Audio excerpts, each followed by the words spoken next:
Vous écoutez Pensée en couleurs, le podcast qui propose de remettre de l'esprit critique au quotidien pour sortir du mode noir ou blanc et explorer une palette colorée de nuances, pour reprendre le contrôle de vos pensées et actions et pour recréer des liens et du dialogue. Je suis Maya Ayal et je vous offre ici des outils. À vous de voir ceux qui vous parlent et de vous les approprier. Bienvenue dans Rencontres, des épisodes où j'invite des personnes qui ont travaillé sur des sujets liés à l'esprit critique et qui viennent nous livrer leur regard, leur compréhension et aussi, comme toujours, des outils que vous pourrez utiliser au quotidien. L'idée étant d'inviter des personnes avec des propositions variées pour que vous puissiez trouver dans tout ça ce qui vous convient à vous. Bonne écoute! Bonjour Fabrice Técher, bienvenue. Bonjour, merci. Je vais vous présenter très brièvement, je vous laisserai compléter. Vous êtes historien de formation, mais je vous ai invité surtout parce que vous êtes expert dans tout ce qui est discours de haine et complotisme. Donc c'est des sujets qu'on traite beaucoup dans le podcast et que je trouve d'autant plus importants à traiter actuellement parce qu'ils sont de plus en plus courants, ce type de discours, surtout en ligne. Est-ce que vous voulez compléter un petit peu? Tout à fait, et encore merci pour l'invitation. Donc, je suis effectivement historien de formation. Ça fait maintenant un peu plus de 25 ans que je travaille sur le sujet des théories du complot, puisque j'ai commencé mes études d'histoire sur le négationnisme de la Shoah, qui était déjà une forme de complotisme. Et depuis, j'ai continué à suivre un peu les évolutions de ce sujet. Donc, bien avant l'explosion des réseaux sociaux et d'Internet, et également par mes études d'histoire, j'ai travaillé sur les extrémismes, les discours de haine et notamment les phénomènes de convergence des extrêmes. Comment des idées, des personnes, des discours peuvent circuler d'un extrême à un autre. Comment des groupes a priori opposés peuvent créer des alliances autour d'ennemis communs. Et c'est des choses qu'on retrouve énormément en ligne aujourd'hui, sur lesquelles j'ai travaillé, notamment dans les mouvements protestataires qu'on peut voir, notamment dans les manifestations d'opposition au mariage pour tous, autour de la guerre en Ukraine, de la guerre à Gaza. Donc, c'est des choses qui se manifestent régulièrement dans la rue, mais qui trouvent aussi un ancrage particulièrement fort sur Internet, où les discours et les images circulent encore plus facilement. Ouais, alors voilà, en vous écoutant, c'est un peu la première question que j'avais envie de vous poser, vu que vous avez commencé à travailler là-dessus bien avant les réseaux sociaux. Quelle place vous donnez aux réseaux sociaux, justement? Est-ce que, de ce que vous avez pu observer, ça a empiré, on va dire, à ce niveau-là? Ou voilà, qu'est-ce que vous avez pu observer de différent? La place, elle est évidemment énorme, mais peut-être pour être rassurant, moi je trouve que internet, alors je vais prendre quelques guillemets, mais internet n'a rien apporté de nouveau.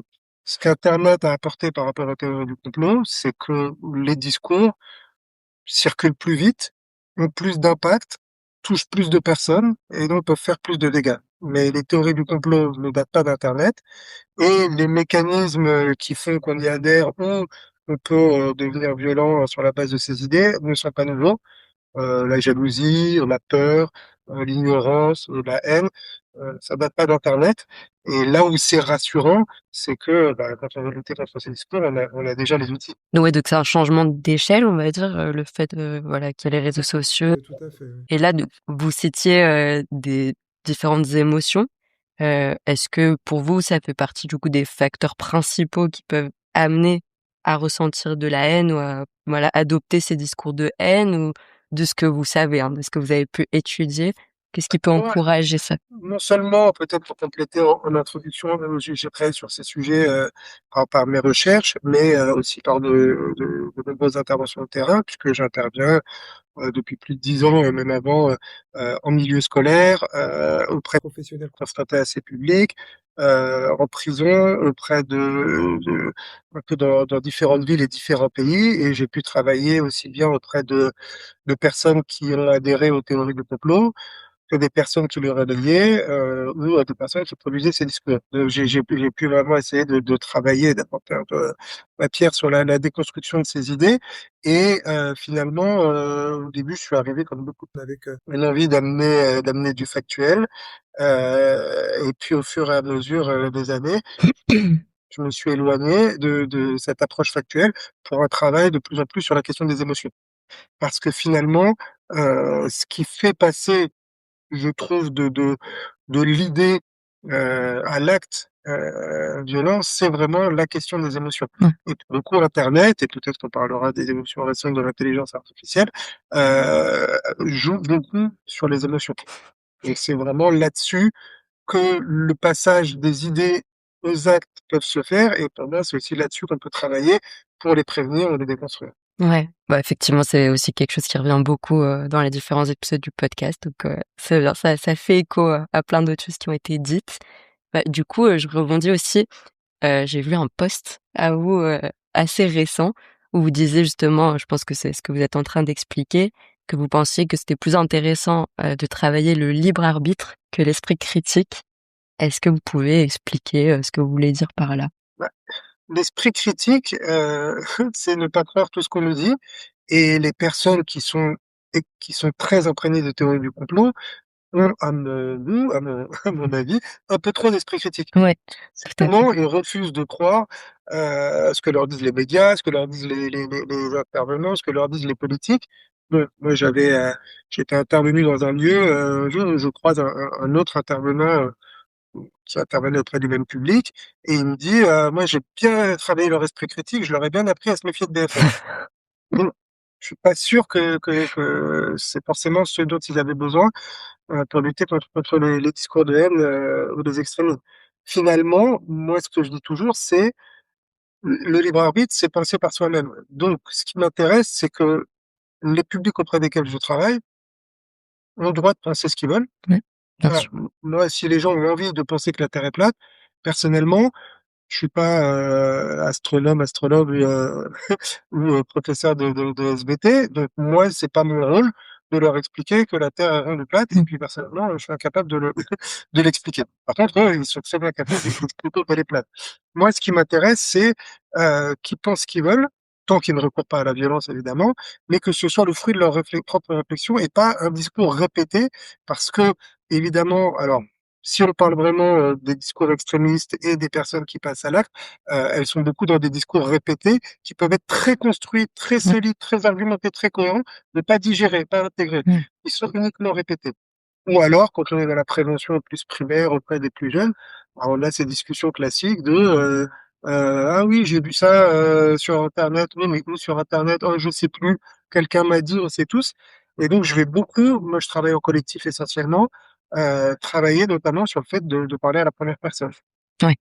On sait très bien que, nous ici, alors le nous, c'est un peu de réalité très variée, hein, il y a toujours un nous qui, et puis on arrive souvent à des choses surprenantes, mais finalement, répéter la même chose, vous êtes tous d'accord, il y a pas de problème, mais répétez la même chose que le voisin d'à côté, mais avec vos mots et en disant «je», et petit à petit, travailler travailler là-dessus. Et le premier programme que j'avais développé, auprès de public, imprégné de ces discours, je l'avais appelé «Du «nous au jeu». Mmh. L'objectif d'arriver à parler à la première personne. OK, bah, c'est intéressant parce qu'effectivement, on peut mettre un peu ce qu'on veut derrière la définition d'esprit critique, hein. C'est vrai que c'est, une expression tellement large que chacun y met un peu ce qu'il veut. Moi, dans ce que vous dites, pour moi, ça fait partie de l'esprit critique parce qu'effectivement, il y a ce côté de douter de tout. Mais pour moi, justement, la nuance avec le complotisme, et on pourra peut-être détailler, c'est justement de faire preuve de méthode aussi et de recul, par rapport à justement pourquoi je pense comme je pense. Moi, en tout cas, j'aimais ça. C'est très intéressant là, ce que vous expliquez. Si je reformule, donc là, ce que vous recommandez, déjà donc de passer au jeu, donc c'est de voilà, de revenir à une pensée, individuelle, autonome, voilà, par rapport à des discours qui peuvent être, généralistes, qu'on peut répéter, et vous utilisez la maïeutique socratique un peu, donc en demandant pourquoi, c'est ça, en essayant un peu de Oui, alors après, je peux développer effectivement comment je travaille, mais je suis pas là pour dire aux gens quoi penser. Ça, c'est fondamental. On parlait tout à l'heure. Pour moi, c'est vraiment, les aider à penser par eux-mêmes, leur ouais. donner des outils et qu'ils puissent se les approprier. Et peut-être avant de les détailler, pour revenir sur ce que vous disiez, moi, ce qui m'intéresse dans le travail de lutte contre les théories du complot, c'est vraiment de prévenir les passages à l'acte violent. c'est la question de la violence et de la violence physique. Mmh. C'est pas de faire avancer la science ou la connaissance générale qui est un vrai combat nécessaire et pas celui que je mène. Et finalement, je reviens sur cette idée du jeu, de la première personne, c'est que Heu, sur la définition des extrémismes violents, de la radicalisation, il y a plein de définitions, et de querelles d'experts. Mais le plus petit dénominateur commun que vous trouverez partout dans les définitions de l'extrémisme violent, c'est une vision du monde entre eux et nous. Ouais, Eux et nous, ça peut être les Français, les étrangers, les blancs, les autres, les vaccinés, les non vaccinés, les croyants, les mécréants. À partir du moment où vous avez un eux et nous, vous avez cette pensée binaire et il faut choisir un camp, on est avec ou contre. Donc cette idée de jeu, de remettre du dialogue. Après, sur la question de l'esprit critique et du libre arbitre, moi, ce que je constate année après année, je le vois beaucoup aussi bien sur internet que dans le contact direct avec les personnes, c'est vraiment des stratégies de renversement de valeurs. C'est-à-dire que finalement, on arrive avec une définition, une vision de ce qui est vrai, faux, bien, mal, et puis tous les mots vont être réutilisés, inversés. Par exemple, le mot complotisme, comme le mot extrémiste, comme le mot radical, c'est des mots qui ont été utilisés pendant des années de manière négative pour désigner des personnes, de manière négative. Et puis les personnes qui sont désignées, ainsi, bah, à force d'être désignées ainsi et de dire: «Non, c'est pas vrai», vont finir par l'endosser et vont faire quelque chose de mmh, positif. Et si vous dites à quelqu'un: «Attention, c'est pas bien, c'est complotiste ce que tu dis», dans quelques années, la personne l'aurait mal pris. mmh. Aujourd'hui, sur internet, les gens disent: «Oui, je suis complotiste et c'est bien». Ils en sont fiers. Voilà, Mmh. c'est un signe de bonne santé mentale. Être complotiste, c'est ne pas être un mouton. Ouais, Donc oui, je suis complotiste. Déjà, il y a ce renversement de valeurs qui est important. Et pour terminer, on allait peut-être sur les outils, mais quand vous disiez la différence entre complotisme, libre arbitre, bon, après on met voilà, on peut parler de la même chose en mettant des mots différents, c'est d'ailleurs un des sujets de bien dire ce qu'on met derrière les mots. Pour moi, le danger du complotisme, c'est pas tellement de croire aux théories du complot, parce que les complots ça existe et puis, bien sûr. nous on va bien découvrir, c'est pas être complotiste de dire qu'à un moment, le gouvernement nous a dit que les masques servaient à rien, puis le lendemain que c'était obligatoire. Mmh. Les scandales politiques, les lobbies, ça existe. Le problème des théories du complot pour moi, enfin pas que pour moi, mais quand on parle de complotisme, c'est quand tout est complot. Ouais.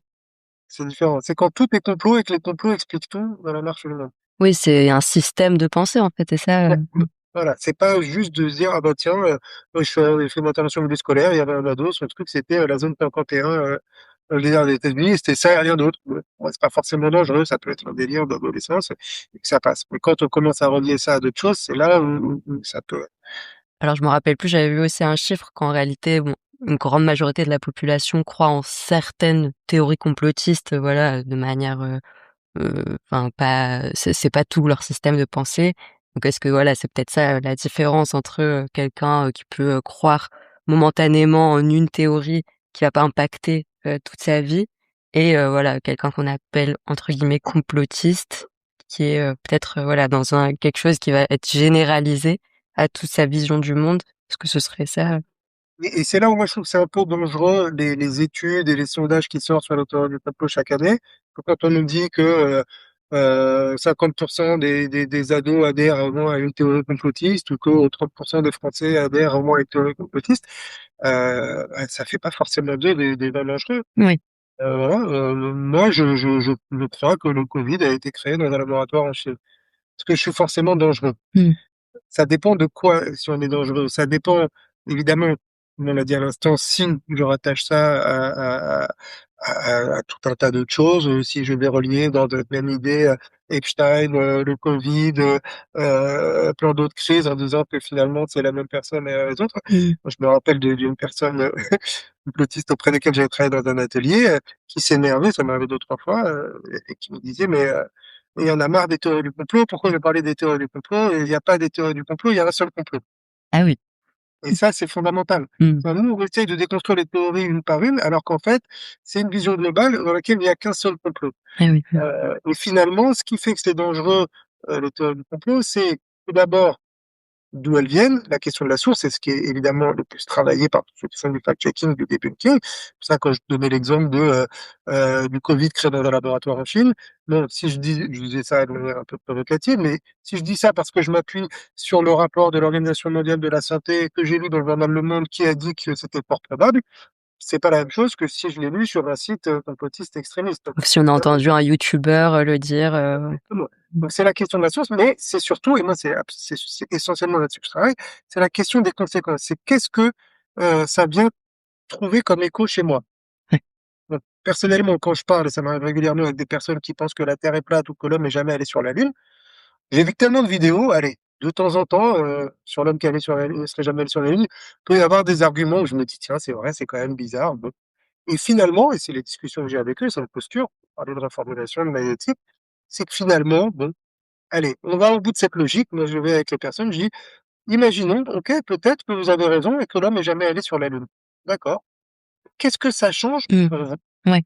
Parce que pour moi, si demain j'apprends que l'homme est jamais allé sur la Lune ou que Brigitte Macron est un homme, personnellement, ça ne va absolument rien changer à ma vision du monde, à mes convictions personnelles, à mon rapport à l'homme. Mais pour certaines personnes, ça va changer tout. Mmh. Ça va être le début, le milieu ou la fin d'un cheminement qui peut mener par la violence.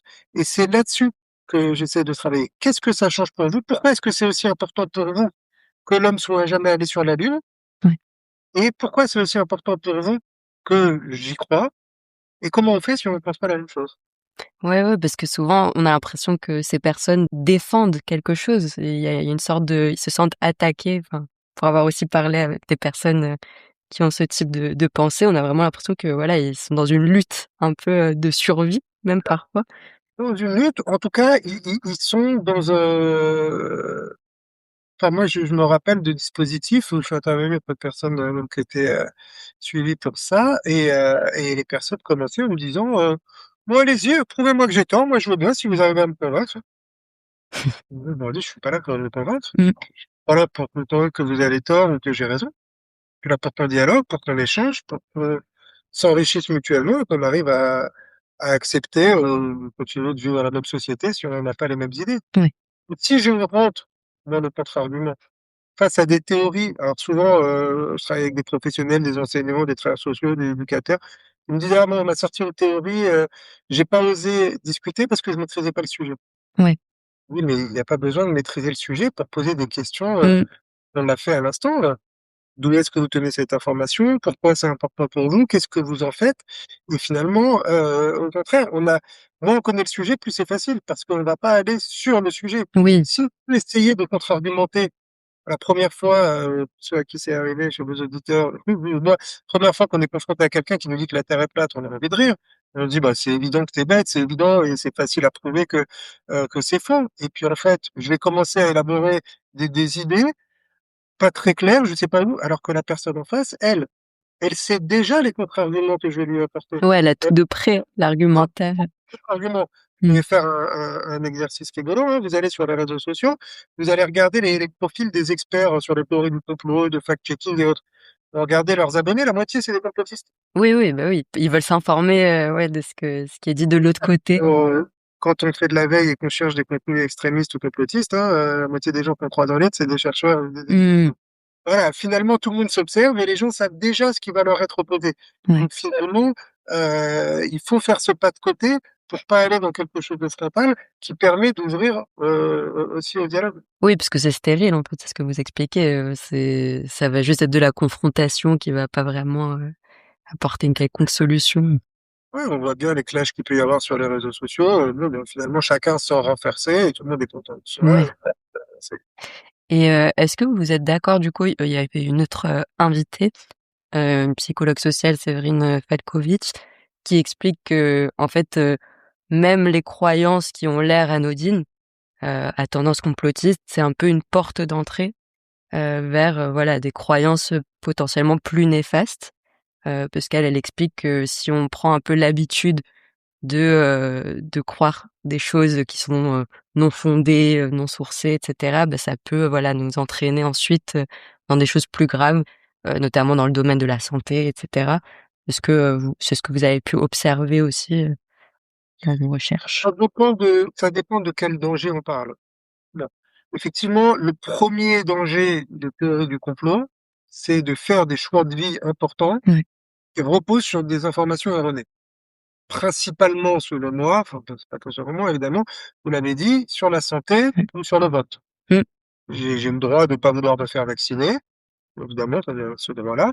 Mais si je le fais sur la base de fausses informations, ça n'est pas un choix éclairé.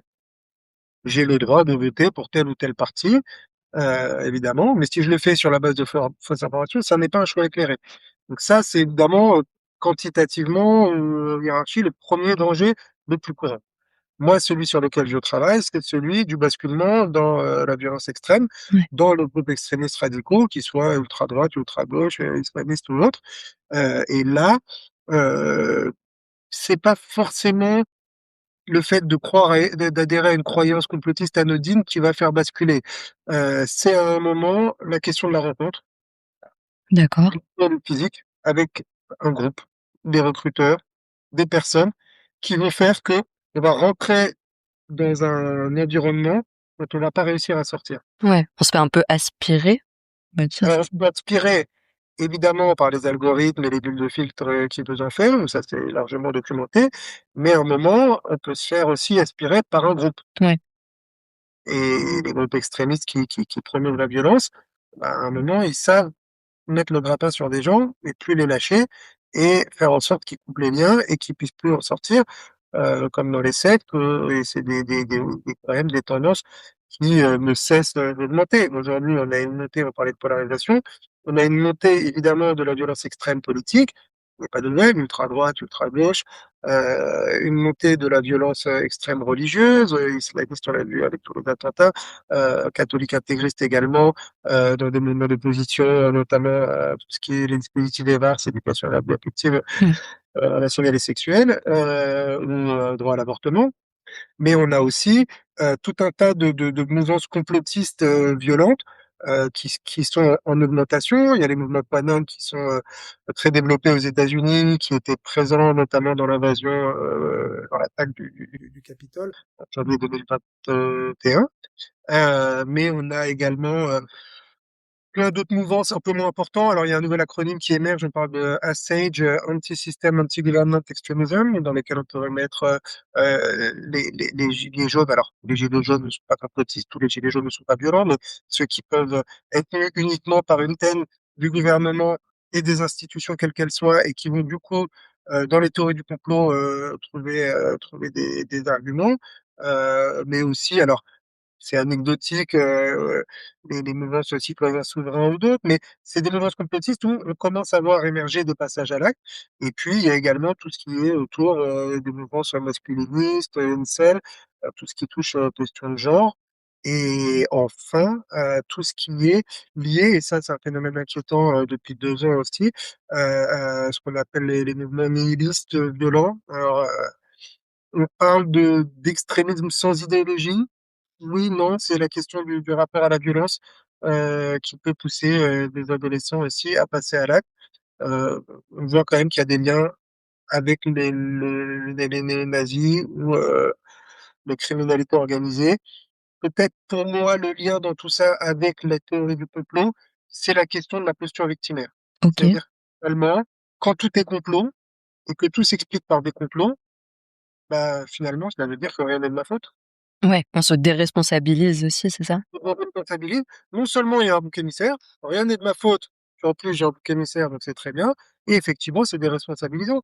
Parce que si tout est complot, effectivement, ça sert à rien de voter puisque tout est décidé, ça sert à rien de chercher du boulot parce qu'on n'aime pas, et ainsi de suite. Et ça, on peut le retrouver un peu dans les mouvements extrémistes. Et là, vous parlez donc, du bouc émissaire. Est-ce que vous direz que c'est quelque chose qui est central aussi dans ces discours, qui mènent aux actes violents? Bah, c'est ce qui est, ça fait partie des éléments qui font que les discours complotistes sont violents ou pas. Parce qu'à un moment, les discours complotistes nourrissent la violence à partir du moment où il y a un bouc émissaire. Pas OK. que, un élément, mais c'est un élément.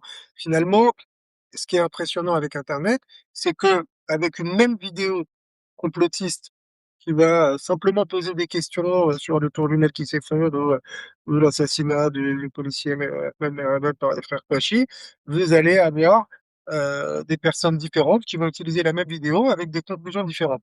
Ouais. C'est ces conclusions qu'il faut essayer de faire sortir. Quelqu'un qui dit: «Je ne suis pas Charlie, je ne suis pas vaccin, je suis anti-vaccin», peut derrière vouloir dire des choses extrêmement différentes. OK. Nous, on va dire, ah, bah, il est pas Charlie, il est anti-vaccin, donc il est extrémiste. Non, il peut y avoir plein d'idées violentes, non violentes, très différentes derrière ça. Et c'est important d'amener à élaborer ces idées et finalement, voir s'il y a une question de bouc émissaire ou pas. Moi, je dis souvent en rigolant, vous avez le droit de penser que la Terre est plate, c'est pas interdit par la loi. Mais si vous pensez qu'on vous le cache et que c'est la faute des Américains ou des sionistes et que vous décidez de nous apprendre à eux, c'est là où ça Ouais. devient. Oui, parce que ça désigne aussi un ennemi, en fait, c'est ça, ce mécanisme du bouc émissaire, ça dit, voilà, de qui c'est «la faute» entre guillemets, tout ce qui va pas. Oui, mais c'est pas le seul élément, et pour aller assez rapidement sur ce que je creuse, mais il y a le bouc émissaire, il y a le fait que derrière tous les complots et finalement l'ennemi, le complot, c'est pas juste un complot ou un ennemi comme ça pourrait être un lobby qui a fait un coup, l'autre, c'est vraiment, il faut que ce soit l'ennemi ultime et le complot ultime. Et il y a quelque chose qu'on voit émerger sur Internet qui est fondamental dans le passage à l'acte violent, c'est la notion d'urgence.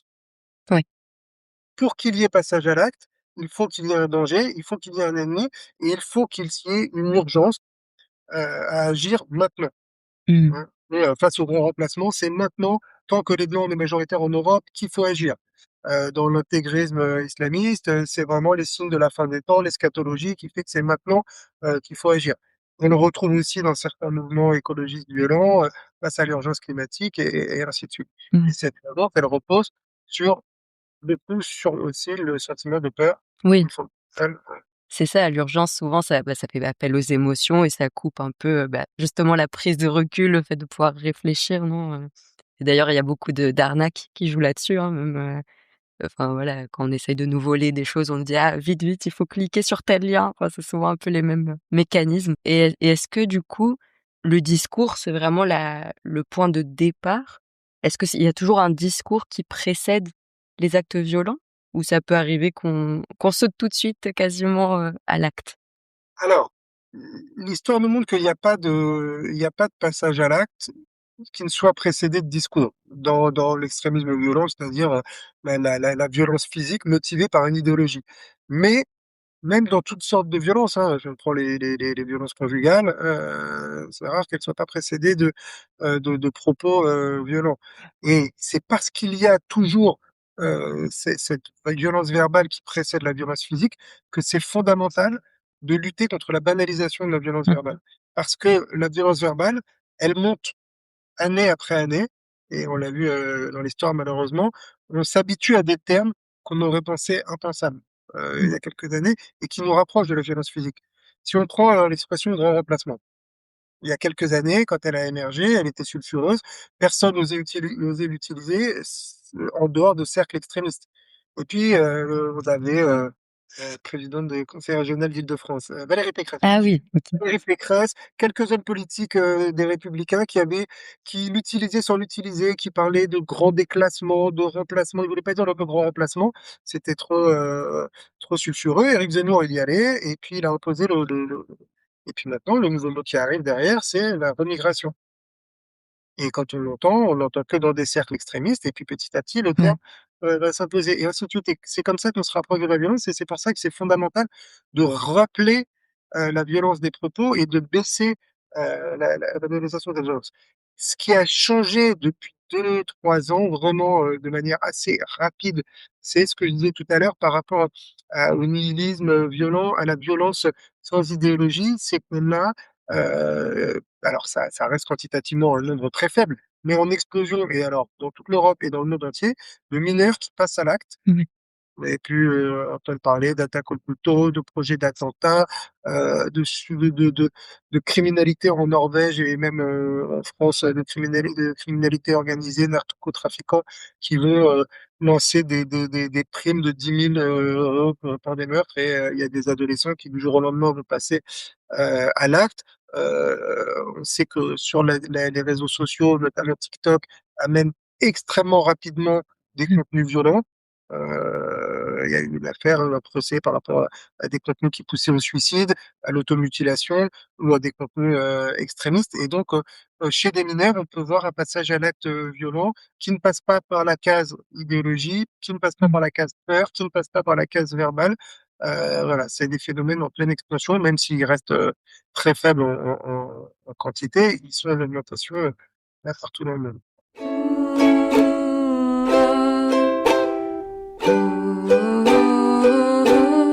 Bon, malheureusement, du coup, sur les réseaux sociaux, comme on sait, c'est pas très régulé encore, tout ce type de contenu, ce type de discours qu'on voit émerger. Donc c'est le moment pour moi aussi de vous demander, alors, est-ce qu'on peut faire quelque chose, nous, en tant que citoyennes, citoyens? Voilà, je donnais des exemples dans d'autres épisodes qu'on pouvait signaler, bien évidemment, les propos haineux, par exemple, sur des plateformes comme Pharos. Est-ce que c'est suffisant? Est-ce qu'on peut faire plus? Qu'est-ce qu'on peut faire face à tout ça? Bah, on peut faire plein de choses. Déjà, ça dépend de notre objectif. Moi, je pense que chacun son rôle. Si on parle de citoyen, ben, il y a une responsabilité, un rôle des politiques, une responsabilité et un rôle des médias, une responsabilité et un rôle des entreprises de la tech. En tant que citoyen, on est a priori rien de tout ça. Donc, on a un droit de vote, mais moi, je crois que là où on peut être le plus efficace, c'est pas forcément en ligne. Bon, il y a des gens qui sont actifs en ligne, qui font du super boulot, qui signalent des contenus. C'est sûr que c'est bien de couper le robinet, mais quand on coupe un compte, bah, il y en a d'autres qui Ouais, émergent. Et puis quand on les coupe trop, bah, ils vont aller sur des plateformes plus confidentielles où ils vont pouvoir se lâcher et être encore plus violents. Donc moi, je crois beaucoup à tout ce qu'on peut développer comme filtre ou comme outil avant et après Internet, plus que pendant Internet. OK. Enfin, dans cette question des émotions, du dialogue. Alors, peut-être si sur internet, c'est vraiment, alors c'est largement documenté, donc je ne travaille pas beaucoup dessus, mais on trouve des ressources facilement. Cette notion de bulle de filtre, Ouais. qui fait qu'on est enfermé par les algorithmes, qui nous proposent toujours plus de la même chose, qui nous proposent ce qui nous intéresse, qui fait que finalement, ben, on devient passif par rapport à nos choix. Hein, il y a un adage qui dit: «Avant internet, on allait vers l'information et depuis internet, c'est l'information qui va vers Ouais. nous». Bah, la différence, c'est être actif et être passif, hein. Mmh. Si j'achète un journal, je choisis d'acheter ou pas, je choisis lequel, je sais. Et là, on ouvre ces réseaux, donc on subit beaucoup notre rapport à l'information. Donc on est enfermé, on est de plus en plus amené par internet à ne fréquenter des personnes et du contenu qui ne pensent que comme nous, Ouais. et donc ça appauvrit les échanges. Et voilà, donc la première chose à faire, c'est d'essayer de briser cette bulle de filtre. Vous tapez sur Google, «briser la bulle de filtre», vous avez plein de conseils pratiques en tout genre. Comment, de manière technique, faire en sorte que les algorithmes nous suivent Ouais. moins, mais aussi à un moment, bah, sortir d'internet et aller parler avec les gens, pas comme nous. Voilà, et puis sur la question des émotions, voilà, travailler vraiment, sur la notion d'empathie, la question de l'écoute, hein, finalement, je me rappelle, je travaille dans un quartier, depuis plusieurs années, un quartier populaire dans lequel j'anime des ateliers pour des mamans, qui sont l'usage des réseaux sociaux. Bon, elles sont venues me voir la première année parce que c'était des mamans dont les jeunes, alors, c'était, il y a plusieurs années, leurs enfants, plusieurs avaient des enfants qui étaient partis en Syrie où ils étaient morts. Donc c'était la question de la radicalisation en ligne, et elles voulaient être outillées pour comprendre ce qui s'était passé. Et on n'est pas arrivé pour parler de radicalisation, on est arrivé parler de parentalité. Ouais. Je veux dire, finalement, elle nous disait, «Moi internet, j'y comprends rien, c'est mes enfants qui comprennent tout, c'est eux qui m'ont tout installé, c'est eux qui ont mes codes PIN, mon code de carte bancaire» et cetera. Donc la relation parent-enfant était complètement inversée. Mmh. Moi, je leur disais, et ça revient à la question des outils, finalement, dans le monde physique, on a tous des règles de vie. Chacun les siennes, je suis pas là pour juger ou dire comment, mais sur internet, ces règles n'existent plus. Mmh. Voilà, les enfants, ils ont des horaires d'écran, des horaires de télé, des horaires de sortie, des fréquentations, mais sur internet, il y a plus tout ça. Ouais. Moi, je leur disais: «Est-ce que vous avez la clé de la chambre de votre enfant?» «Oui». «Est-ce que vous l'utilisez?» «Non, jamais, c'est juste au cas où». Bon, bah, c'est pareil avec les codes internet, Mmh. utilisez, mais au moins, les avoir. Et donc finalement, on travaille sur cette question de la parentalité. Ma première année, c'était la radicalisation. La deuxième année, c'était, la prostitution des mineurs qui était un vrai fléau dans ce quartier, qui prenait les mêmes, stratégies malheureusement. Et puis quand je suis retourné l'année dernière, on a beaucoup parlé du temps d'écran des enfants, et puis, c'était au début de la guerre à Gaza, sur tous les contenus violents qui tournent en ligne sur TikTok et autres, et je me rappelle d'une séance où il y avait une maman qui me disait: «Bah, moi, ma fille, elle a 5 ans, c'est une pro en réseaux sociaux. Elle sait poster des messages, liker, faire des vidéos, super, heu et puis elle me dit: «Moi, ma fille, elle me dit: "Maman, moi je suis anti-israélienne"». Bon, alors il y avait plein de de chemin possible à prendre face à cette réaction et je lui dis: «Bah, écoutez, c'est si, elle veut être anti-israélienne, c'est son droit, hein». On peut se dire qu'à 5 ans, c'est, surprenant d'avoir déjà une conscience politique, mais pourquoi pas? Mais moi, ce qui m'interroge, c'est que si je comprends bien, tous les matins, votre fille, au petit déjeuner, elle prend son bol de céréales, elle vous prend son téléphone et pendant qu'elle mange ses céréales, elle regarde des vidéos et des photos de cadavres au petit déjeuner tous les matins. C'était ça qui se passait et c'est là-dessus qu'on a travaillé. Ouais. Pas sur l'argumentation politique, le bras de fond, sur la puissance des émotions, heu et du coup, voilà, c'est ce travail-là qui se fait, pour moi pas en ligne, mais dans le lien, dans le dialogue, dans le fait de rencontrer des gens, qui pensent pas comme nous. Voilà, aujourd'hui, tout le monde a un avis, sur le voile, même sans connaître de personnes voilées. Tout le monde a un avis, sur plein de sujets. Mmh.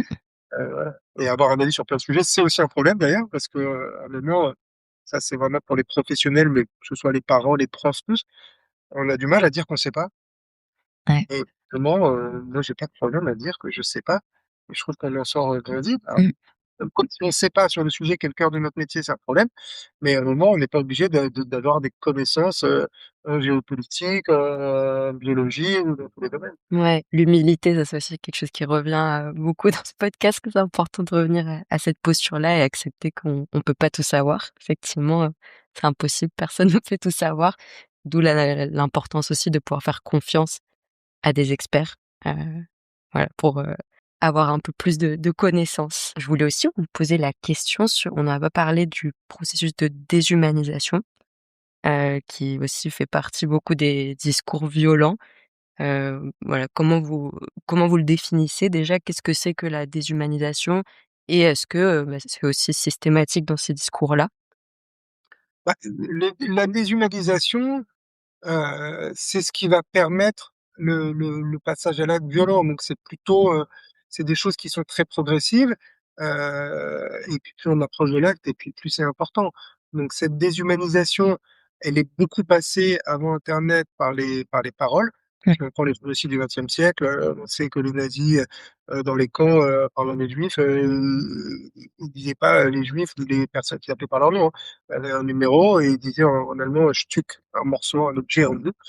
Une fois qu'on les avait, déshumanisés, en leur rasant la tête ou par une tenue qui faisait qu'ils étaient tous les mêmes, c'est ce qui permettait une facilité.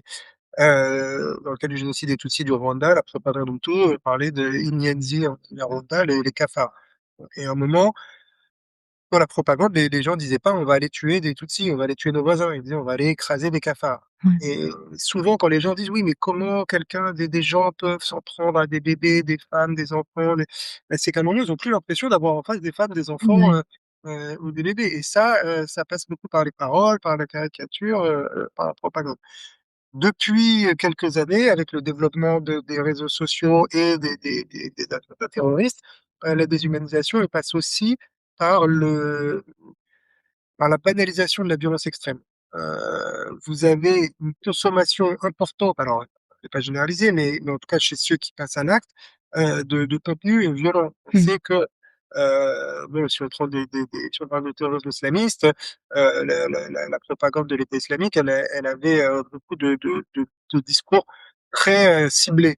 Des discours pour montrer que tout est beau, sur place, mais des discours beaucoup plus violents avec des mises en scène d'exactions Ouais. et avec des gens, qui consommaient beaucoup de vidéos de décapitation, de Mmh. lapidation, des choses comme ça et notamment chez les adolescents qui passent à l'acte sur les attaques au couteau ces dernières années en France, en Angleterre ou autre, on sait qu'on retrouve, chez certains sur leur téléphone, même quelques minutes avant leur passage à l'acte, des vidéos, d'attaques au couteau, des décapitations qu'ils ont regardées juste avant pour se donner du courage et aussi pour virtualiser, banaliser complètement, la violence et la mort et Serge Gefès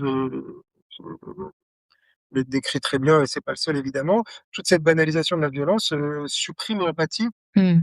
qu'il n'y ait plus d'empathie et permet qu'on s'en prenne à quelqu'un comme, dans un jeu vidéo ou à quelqu'un qui n'est pas quelqu'un donc ça c'est vraiment, très important. Et est-ce que du coup, pour, rebondir, sur ce que vous disiez tout à l'heure, quand on a cette généralisation à tout un groupe, on va dire, enfin, l'exemple qui me vient, par exemple, quand on parle des migrants ou voilà, des groupes comme ça très abstraits, est-ce que c'est pas là aussi que commence le problème quand justement on n'a pas de personnes réelles en tête. Vous parliez des personnes par exemple voilées, sur lesquelles on peut avoir, une opinion sans en connaître. Est-ce que voilà, du coup, vous disiez aussi de connaître des personnes, réelles pour un peu, éviter ça? Bah, c'est pas toujours simple de connaître, enfin, je veux dire, si j'entends, des croteux, je sais pas moi, le racisme anti-asiatique ou le racisme anti-rome sont des racismes qui sont extrêmement généralisés et très peu combattus. Bon, bah, c'est pas de ma faute si je ne connais pas de personnes, roms, par exemple, et je vais pas forcément aller en chercher pour me faire Oui, une oui, idée bien et sûr. faire des amis. Mais effectivement, bon, sortir de chez soi, voyager, parler à des gens, c'est très bien à plein d'égards. Mais, En tout cas, prendre conscience que, voilà, quand on connaît pas enfin, du danger un peu de généraliser à tout un groupe. voilà, mais le fait d'humaniser, pardon, c'est le effectivement, c'est un moment quand on va dire, quand on va faire des généralités, bon, c'est un des principes du racisme, hein. C'est-à-dire que, dans cette généralité, le racisme repose sur des préjugés et va créer des catégories Mmh. qui font des généralités. À partir du moment où on va dire les juifs, les noirs, les arabes, finalement, moi, un des éléments que je travaille beaucoup, c'est la question de qu'est-ce qui définit notre identité? Et dans notre identité, il y a énormément d'éléments. Notre couleur de peau, notre sexe, notre nationalité, notre religion, notre lieu de naissance. Il y a des dizaines d'éléments qui composent notre identité. Ouais, Et ce qui est intéressant, c'est que les éléments qui sont les plus importants pour moi sont pas forcément ceux que les autres voient en premier. ouais. Donc, on va travailler là-dessus, mais surtout, heu, la base du racisme, c'est d'effacer tous les éléments de cette identité et d'en garder qu'un seul. Mmh. Quand on va dire les juifs, les noirs ou les musulmans, c'est comme si qu'on soit homme, femme, français, américain, riche, pauvre, finalement, jeune, vieux, on pense de la même manière. Ouais, c'est ça. Donc ça, c'est vraiment, la base d'essayer de réhumaniser, de redonner toute la richesse de l'identité et de redonner un nom, un visage. Mmh. Travaillé pendant 6 ans au mémorial de la Shoah et on disait à un moment, on parlait de 6 millions de morts, c'est impossible, qui que ce soit de se représenter C'est hyper spécialement. abstrait, c'est Voilà, ça. Mmh. mais rappeler que c'est un plus un plus un, c'est fondamental. Mmh. Et finalement, quand vous voyez dans les médias, bon, il y a des coupures de presse, je travaille beaucoup sur la façon dont sont traités les faits divers et notamment, parler du racisme anti-asiatique, hein. Vous avez des crimes racistes qui ont été médiatisés à juste titre avec, beaucoup d'éléments sur les personnes, que ce soit Ilan Halimi, Adama Traoré, c'est des noms que tout le monde connaît, que beaucoup de gens connaissent. On connaît leur sort, leur mère, leur nom, leur prénom, leur identité. Et puis, vous avez, je parlais de racisme anti-asiatique, hein, des crimes racistes, qui touchent, la communauté asiatique, qui sont peu médiatisés. Oui. Et quand on en parle, j'ai des coupures de presse à Bordeaux qui vont dire, «Un Chinois tué à Paris». Bon, OK, un Chinois tué à Paris. Mmh. Alors c'est compliqué d'avoir de l'empathie, hein. Ouais. Si je vous dis, un père de famille tué devant ses 2 filles par la police, Mmh. crée tout de suite de l'empathie. Ouais. Bon, bah, c'est du même fait divers dont on parle, le 19e arrondissement de Paris, il y a quelques années. La police est intervenue, suite à des cris et a tiré sur un homme, devant ses 2 filles. Il était asiatique. Donc, à un moment, voilà, le sortir des généralités, c'est, ramener des contre-exemples, ramener des noms, des prénoms, des individualités. C'est une réalité, par exemple, bon, j'ai trait sur l'antisémitisme qui est très présent dans les théories du complot. Il y a un marqueur vraiment très présent que j'ai pu remarquer dans tous les endroits où je suis intervenu, c'est que, l'antisémitisme est plus marqué chez les personnes, de plus de 30 ou 40 ans, OK. dans les quartiers populaires. Alors, évidemment, c'est pas une généralité, c'est pas une généralité, c'est pas toutes les personnes de plus de 40 ans dans les quartiers populaires qui sont antisémites, mais il y a un vrai clivage générationnel par rapport à l'antisémitisme. C'est que finalement, toutes les personnes de plus de 30 ou 40 ans qui ont grandi dans des quartiers populaires, ont grandi avec des juifs qui Mmh. étaient leurs voisins, leurs camarades de classe ou autres. Quand on parle d'antisémitisme, ils vont pouvoir nuancer, se rappeler d'un copain, d'un voisin, chose. Et chez des plus jeunes, puisque sociologiquement c'est documenté pour plein de raisons, que je détaillerai pas, aujourd'hui, enfin, il y a moins de juifs dans les quartiers populaires qu'il y a 40 ans, quand ils étaient arrivés d'Afrique du Nord ou un peu plus tôt encore, d'Europe de l'Est. Et donc aujourd'hui, cet antisémitisme est beaucoup plus virtuel. Vous avez, Mmh. des gens qui vont parler des juifs sans en connaître, Ouais. parler anti-asiatiques ou roms, ils vont être beaucoup ça sera beaucoup plus violent parce qu'il y aura pas d'exemples qui pourront humaniser ou rappeler un voisin, un ami, Mmh. Ouais, c'est encore plus facile de détester, un groupe qu'on connaît pas, j'imagine. Et vous parliez justement de d'Ilan Halimi. Je voulais vous poser aussi la question du symbolique. Puisque récemment, il y a eu, du coup un arbre, qui avait été planté en hommage à Ilan Halimi qui a été scié. Voilà, qu'est-ce que ça quelle est la place du symbolique, aussi dans cette violence? Qu'est-ce que ça veut dire, scier un arbre, voilà, qui est symbolique purement, voilà, c'est pas une violence contre un être humain, pour le coup. Qu'est-ce que vous avez pu observer, autour des symboles? Heu, bah, les personnes qui commettent ces actes le font en connaissance de cause. Ceux qui les ont poussés à y faire le font en connaissance de cause.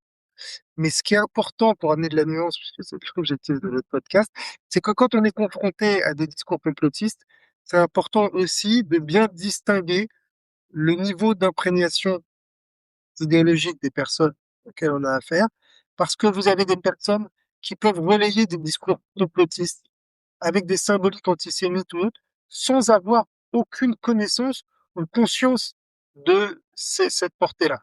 Ouais, OK. Sauf que ceux qui produisent ces discours, eux, le font en connaissance de cause. Oui, Ceux qui les relaient n'ont pas forcément non plus cette connaissance. ouais. Et comme c'est compliqué, c'est que les groupes extrémistes qui produisent les contenus utilisent évidemment un double discours, un langage caché, pour plusieurs raisons. Évidemment, d'abord pour éviter de tomber sous le coup de la loi, mais il y a un internaute sur Twitter, sur X, qui s'appelle LL Cool Juif, qui lui a recensé, alors la dernière fois que j'avais regardé, 119 expressions différentes pour dire le mot juif Mmh. sans le nommer Mmh. et nommer les algorithmes. Il y a une grande créativité, ouais. Et donc, il y a évidemment un langage caché pour éviter de tomber sous le coup de la loi, ça c'est une évidence, mais il y a aussi un langage caché, pour créer des codes communs de langage avec, des références culturelles, mais aussi et surtout pour habituer les gens à un discours jusqu'à ce que tout d'un coup, on va tout agréger. Ouais. On va parler, alors sur les Illuminati, les francs-maçons, vous avez plein de vidéos où à un moment on va voir des triangles, des choses on va pas expliquer. Tout d'un Mmh. il y aura la vidéo qui va tout expliquer.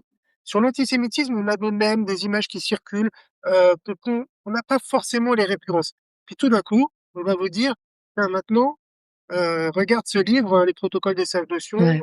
et tu verras, tout était écrit là-dedans» et tout d'un coup, tout va se connecter. Ouais, donc il y a beaucoup de choses inconscientes même, on habitue vous dites, voilà, des images, des ouais. Qui sont utilisées de manière volontaire par ceux qui produisent ces discours, Ouais. mais ceux qui y adhèrent n'ont pas forcément conscience. Mmh. Et donc, c'est compliqué parce qu'il y a le risque aussi de stigmatisation quand tout d'un coup on va accuser d'antisémitisme des gens qui vont relayer des contenus dont ils n'ont même pas conscience qu'ils étaient antisémites, et à force de les assimiler à ça, peuvent aussi s'enfermer là-dedans. Mmh. D'où l'importance de prendre du recul sur pourquoi on fait ce qu'on fait et voilà, ne pas juste relayer des choses sans savoir, ce qu'on relaye. Ça existera jamais assez et je voulais Ça, c'est aussi plutôt des conséquences que ça peut avoir, parce qu'il oui, faut oui. tout vérifier. Oui, oui, non, bien sûr. Je voulais aussi vous demander, donc on a, bon, pour prendre un exemple un peu extrême, hein, si on prend, voilà, Trump, qui est donc, président des États-Unis, qui est complotiste, pour le coup, par exemple, voilà, il nie complètement le réchauffement climatique, ce genre de choses. Quel impact ça peut avoir que des personnes comme ça arrivent au pouvoir ou, voilà, soient présentes maintenant dans l'espace, politique, public, enfin, voilà, est-ce que ça normalise encore plus ce type de discours? Est-ce que ça a un impact ou pas, selon vous? Bah, oui, l'impact, il est énorme. Moi, je vais pas parler politique à proprement parler, mais Oui, oui, non, bien sûr, bien sûr. sur les gens, enfin, c'est parce que c'est dans mes domaines d'expertise, mais sur les gens, auprès desquels je travaille et sur l'opinion publique. Aujourd'hui, quand on veut déconstruire des théories complotistes auprès de personnes qui y adhèrent, qui sont passées à l'acte, qui ont voulu passer à l'acte, qui sont judiciarisées pour ça et qu'elles nous disent: «Mais bah, ce que je dis, pourquoi moi je peux pas le dire et le présentateur télé, il l'a dit hier et le livre, Mmh. il l'a dit».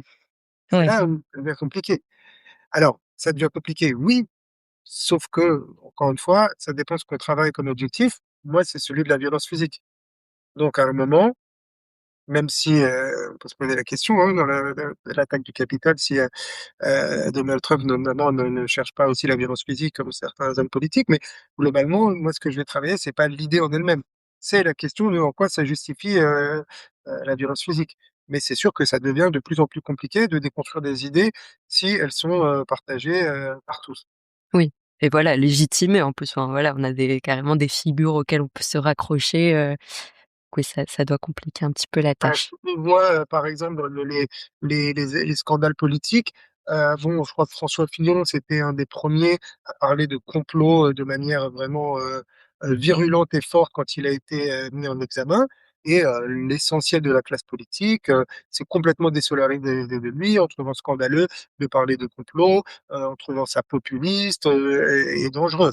Bon, bah, les 2 dernières personnalités politiques mises en examen, eux, ont abondamment parlé de complot et ça y est, maintenant, ça devient la norme. Quand on est un homme politique accusé, ou mis en examen, de parler de complot et du coup, ça devient banalisé et c'est là aussi où c'est Ouais et puis ça on pourrait même aussi dire qu'il y a moins de scrupules, chez certains politiciens à aussi, justement, se déresponsabiliser en disant: «Ah bah, je sais pas, c'est de l'intelligence artificielle ou cette information est fausse». On a eu, un exemple récent, de la fameuse gifle, de d'Emmanuel Macron. Le premier réflexe quand même, a été de dire que c'était faux et ensuite, bon, ils ont dû quand même, revenir, en arrière et dire que bon, ça avait bien eu lieu.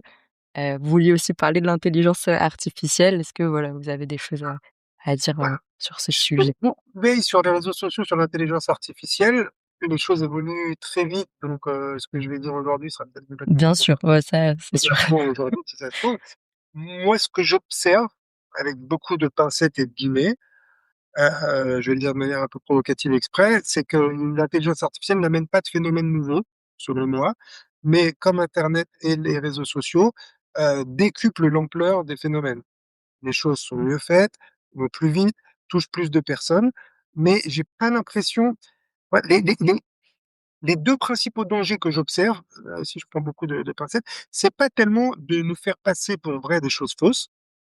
C'est-à-dire que, ça existe, hein, il y en a un petit peu, la Russie, le fait beaucoup, par certaines vidéos fausses, mais finalement, si on essaie de nous faire, une fausse déclaration du président de la République, finalement, ça va être facile à vérifier. Mmh. On aura les 2 principaux dangers. Le premier, c'est celui des émotions, encore une fois. C'est-à-dire que, finalement, on va créer des vidéos de propagande, Ouais. comme la propagande nazie, dont le but était de susciter des émotions qui vont être encore plus fortes et finalement, aujourd'hui, beaucoup de gens s'en fichent que ce soit vrai ou faux. Nous, on est là, adultes, professionnels, institutions, attention à l'IA, faut bien dire ce qui est vrai, ce qui est faux. Mais beaucoup de jeunes s'en fichent. Aujourd'hui, vous avez des contenus viraux qui sont, très sympas, très drôles, qui créent beaucoup d'engagement, pour les auditeurs pour regarder s'ils connaissent pas les Mama Nayo, ces 2 tontines africaines, qui sont en petits clips et que les gens adorent et qui sont géniales et ils ne s'en fichent que ce soit vrai ou faux, que ce soit un dessin animé des vrais acteurs de l'image de synthèse, ça crée de l'émotion. Il y a tout un courant évangéliste qui produit ce qu'on appelle des Bible blogs, qui sont des scènes de la vie, des scènes de la Bible recréées version youtubeur. OK. C'est sympa, c'est très drôle, c'est très bien fait techniquement. À aucun moment on essaie de nous faire croire que c'est vrai. Oui. Contre, on suscite une émotion qui est un intérêt, un attrait, rendre pôle la religion, voilà et donc c'est vraiment sur la question des émotions, je crois que l'IA peut jouer encore plus fort et le deuxième risque, c'est, tous les comptes, sur les réseaux sociaux, qui seraient, alimentés uniquement, par des bots, qui vont pouvoir, propager, de fausses informations, voilà, si je veux créer, 10 000 comptes, X, qui propagent des discours, climato-sceptiques, ça se fait assez facilement, aujourd'hui. Oui, on a aussi des bots, hein, des faux utilisateurs qui commentent en masse pour donner plus de visibilité. Enfin, on a tout un ensemble de nouveautés quand même, sur les réseaux, notamment. Est-ce que pour, conclure du coup, on peut essayer de résumer un peu, tout ce qu'on a dit, en tout cas en termes de, voilà, ce qu'on peut faire, face à tout ça. Donc, bon, vous disiez notamment, parler aux gens, revenir au réel. Je retiens aussi les émotions, donc, voilà, essayer de prendre conscience notamment, bah, de ce qu'on ressent et de ce peut-être de ce qu'on essaye, de nous faire ressentir, avec certains contenus en ligne. Est-ce que vous voulez rajouter d'autres choses, Bah, oui, je l'ai un peu dit, mais je le redis encore, c'est vraiment travailler sur la question des conséquences. Je me rappelle d'un repas de famille où quelqu'un, me disait que Brigitte Macron était un homme. Bon, bah, finalement, la Qu'est-ce que seule ça question change? que je posais à la personne, voilà, c'est: «Qu'est-ce que ça change?» Mmh. pas de débattre est-ce que c'est vrai, c'est faux, hein. On peut Ouais. en débattre la famille autant qu'on veut, on sort des fêtes, de fin d'année. Bon, mais finalement, on a beau en débattre autant, qu'est-ce que ça change? Mmh. Ma question, c'est pourquoi c'est important pour vous? Qu'est-ce que ça change? Pour moi, ça changera rien. Pour la personne, ça changera tout. Alors c'est là-dessus, Ouais. allez, c'est de ça dont on va parler. Revenir un peu à ce qu'il y a derrière, en fait, c'est ça, derrière ces croyances, ce qui peut amener à vouloir croire Ouais. ça? Oui, et dans ce qu'il y a derrière, la question de la représentation de l'autre, la question de l'empathie, la question de la violence, Mmh. plus que la question de la connaissance. Après, la question de la connaissance, on peut se battre pour. Voilà, il y a des enseignants, il y a des chercheurs, il y a des journalistes dont c'est le métier, mais finalement, si on veut essayer, de passer nos repas de famille à convaincre de l'utilité d'un vaccin, que la Terre est ronde, que l'homme est vraiment allé sur la Lune, c'est épuisant. Ouais. Par contre, parler de la question du rapport à l'autre, de la violence, c'est beaucoup plus, à la portée de chacun. Oui, donc voilà, en résumé, c'est pas la peine de d'essayer pendant 3 heures d'argumenter, c'est ça sur ce type de théorie. Il vaut mieux revenir plutôt, voilà, à l'émotionnel, à, ce que ça représente pour la personne, ces croyances-là, si j'essaye de reformuler. Exactement. Ah, et peut-être encore un dernier point, la question, aussi, parce que là on parlait de famille, on peut aussi avoir dans nos entourages des personnes, qui adhèrent à des théories du complot. On l'a vu dans le covid, ça a créé des fractures dans les familles. Oui, On voit avec les crises politiques actuelles, on insiste beaucoup sur la question du lien. oui. Il y a des gens qu'on veut plus voir parce qu'on veut plus discuter avec eux, parce qu'on s'engueule tout le temps, Mmh. et toujours c'est vraiment essayez de garder le lien parce que quand vous avez des personnes qui rentrent dans une logique complotiste, qui s'enferment dans une bulle de filtres, qui peuvent être amenées à rejoindre des groupes ou à passer à un acte, violemment, finalement, c'est des gens qui vont s'isoler, on va plus revoir, et je me dis que c'est important de garder le lien parce que les personnes finissent toujours par douter à un moment. Mmh. Quand elles se mettent à douter, bah, il y a plus personne autour d'eux parce que le groupe a fait en sorte qu'il y ait plus personne autour d'eux. Ouais. Donc garder le lien, on évite les sujets qui fâchent, et à un moment, il y a peut-être un moment où la personne aura envie de reprendre la discussion, et ça, c'est fondamental. Donc pour garder le lien, voilà, éviter peut-être, ces sujets-là et retrouver des choses, qu'on a encore en commun ou voilà, qui sont plus, «normales» entre guillemets, OK. Et bah, c'est une belle conclusion. Je vous remercie beaucoup. Bah, merci à vous. Qu'avez-vous pensé de cet épisode ? Je suis très intéressée d'avoir vos avis en commentaire et s'il vous a semblé utile, n'hésitez pas à vous abonner à la chaîne et à lui donner 5 étoiles sur les plateformes d'écoute pour que d'autres puissent la trouver facilement et en profiter également. Vous contribuez de cette manière, vous aussi, à l'activation de nos esprits critiques, alors merci pour votre aide. N'oubliez pas de télécharger, si vous le souhaitez, les fiches récap en description de cet épisode. À bientôt! Kritik är bäst,